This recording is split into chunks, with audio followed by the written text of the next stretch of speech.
Target చేయటం ఎందుకు? ఏంటి రీజన్ ఏంటి?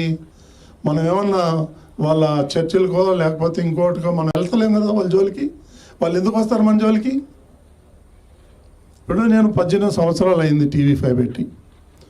18 సంవత్సరాల్లో టీటీడీకి వ్యతిరేకంగా ఒక స్క్రోలింగ్ కానీ ఒక వార్త కానీ వేల. ఎందుకు? వెంకటేశ్వర స్వామి కలియుగ ప్రత్యక్ష దైవం, ఆయన మా దేవుడు, మేము ఆరాధన చేసుకుంటాం. ఏదో చిన్న చిన్న పరిపాలన లోపాలు జరుగుతుంది, మేము సరి చేసుకుంటాం. అంత మాత్రాన మా దేవుడిని మేము ఇచ్చి రోడ్డు మీద పడాలనుకునే ఉద్దేశం మాకు లేదు, మేము చెయ్యం. అదేవిధంగా వేరే వాళ్ళు కూడా చేయాలని చెప్పి కోరుకుంటున్నాం. మేము తప్పు చేస్తే ఎత్తి చూపించండి. ఇంకొక విషయం ఏంటంటే, మేము మొట్టమొదటి సమావేశంలోనే, బోర్డు సమావేశంలోనే మేము అందరం కూర్చొని బోర్డు మెంబర్కి 20 టికెట్లు రోజుకి, చైర్మన్గా 100 టికెట్లు అని నిర్ణయం తీసుకున్నాం. నేను ఏనాడు కూడా 100 టికెట్లు వాడలేదు, సగమే వాడతా. ఎందుకంటే నేను అర్ధరాత్రి పూట క్యూ లైన్ లేకపోతే అక్కడ ప్రజలు పడే బాధలు వర్ణనాతీతం. చిన్న చిన్న చంటి పిల్లలు వేసుకొని 20 గంటలు 22 గంటలు వాళ్ళు క్యూ లైన్లో ఉండి చాలా ఇబ్బందులు పడుతున్నారు. అది చూసి నాకు బాధేసి ఒక విఐపి వెళ్ళి దర్శనం చేసుకోవచ్చే లోపల 25-30 మంది సామాన్య భక్తులు దర్శనం చేసుకుంటారు. అది నా కాన్సెప్ట్.